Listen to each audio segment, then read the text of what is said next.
black people would be treated by a different class of white people?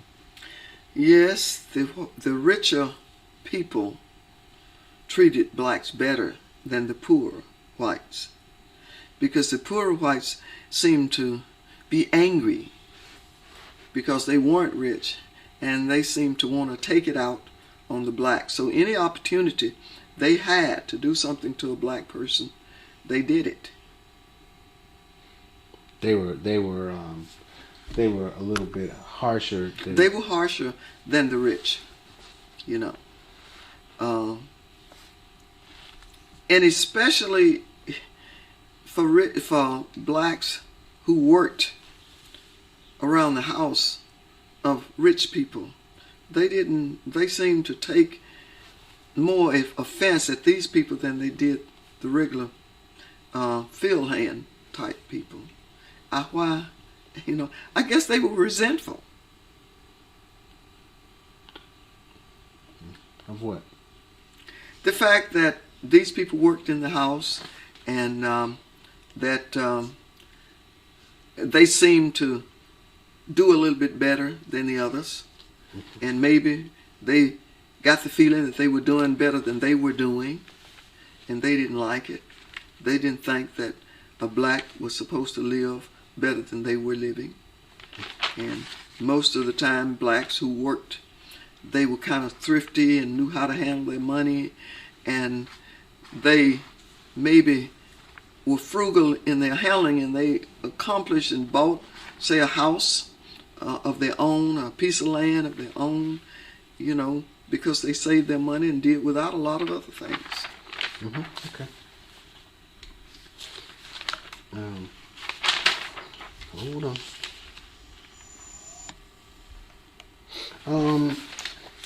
There were black people apparently who were kind of involved in Emmett Till's kidnapping.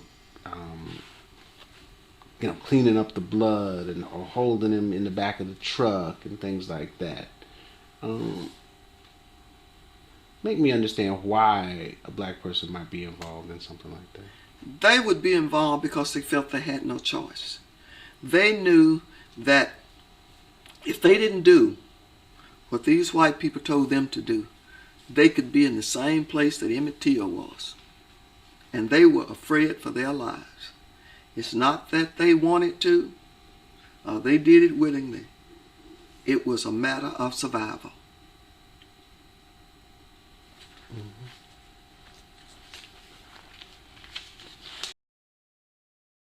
To be honest, in the comments, I understand what she's saying about a matter of survival. If you was born back then and trying to live and survive, do you think you could have helped the white man do what they did to Emmett, or would you have been trying to survive?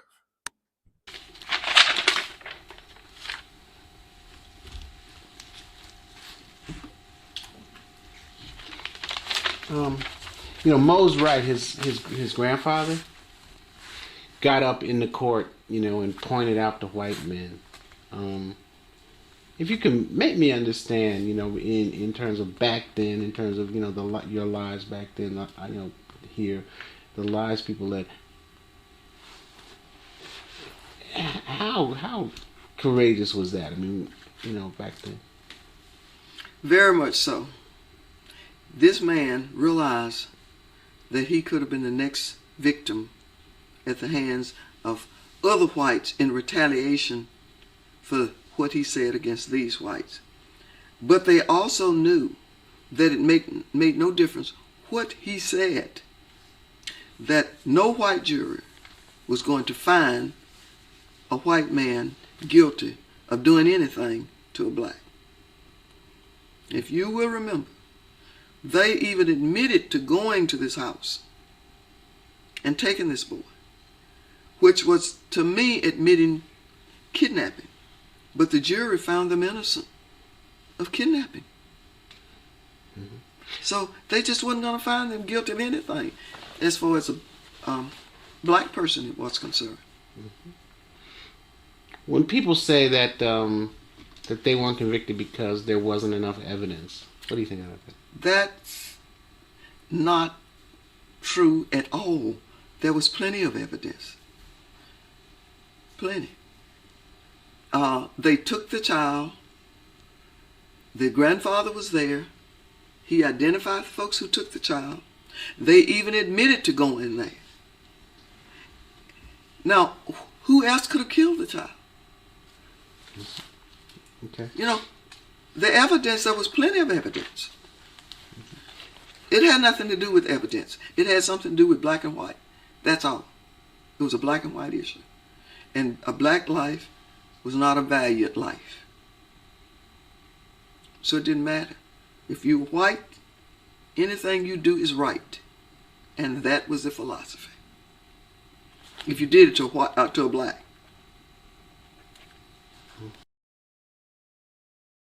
Do you think much has changed with the same mindset, or do you think a lot has changed?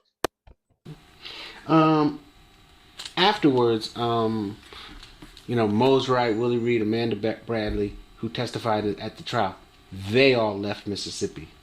Why? They were afraid of retaliation for for testifying. They knew that their lives wasn't worth a plug nickel if they stayed here. And they also knew that if they came up missing, they could have come up missing like a lot of other blacks had come up missing and never been found. The bodies never found. And the reason they were never going to be found was because the law enforcement back then was not going to look for them. You know, if they had buried Emmett Till would never have been found. His body would never have been found. They dumped him in the river, and the body came afloat. That's the only reason he was found. They could have buried him. Nobody was going to look for him. No law enforcement officer. Give me another shot. Sure. So I just want to get back to the people leaving, because I think it's interesting. These people left and they basically they never came back. Yeah. So again, why did they leave? They left because they feared for their lives. They knew that they could suffer the same fate as Emmett Till, and that's the reason they left. They had no protection under the law at all. One of the things that we're looking at in the film, in the whole film, is that one of the things I think about Emmett Till is that it made people in the South, and in the North realize that things had to change. Also, the failure of Mississippi, the failure of the federal government, in some ways made people realize that we would have to make the change ourselves, which is really what the whole civil rights movement was about. So I wanted to ask you, what do you think? What's the legacy of Emmett Till? The legacy is that it brought to the forefront the treatment of blacks by whites in the whole state of To also answer that question in the comments, what is the legacy of Emmett Till? Mississippi. It also brought it to the attention of the federal government, because unfortunately the state of Mississippi was not going to, the state government of Mississippi was not going to do one thing to change the plight of the blacks. When this came out, they knew that this was not a single incident, that this type of thing had been going on in Mississippi ever since the end of slavery, which in effect means that you were still in bondage. You were not free.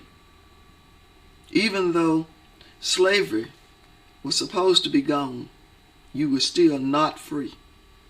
So black people were still enslaved in the 50s, 40s, 50s, and 60s. And I think this is what brought it to national attention that something had to be done.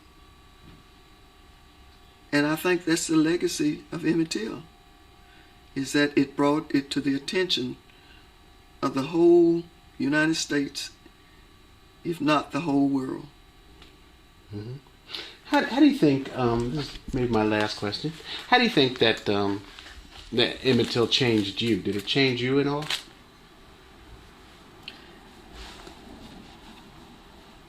Me as an individual, I don't think that changed me. I think it caused me to be more angry than I already was at that particular time, because of the things that I could see that blacks were suffering from inequality in the South. I think it made me determine that I was not going to bow to anybody at that time, which was a very dangerous thought for a black person, woman or man.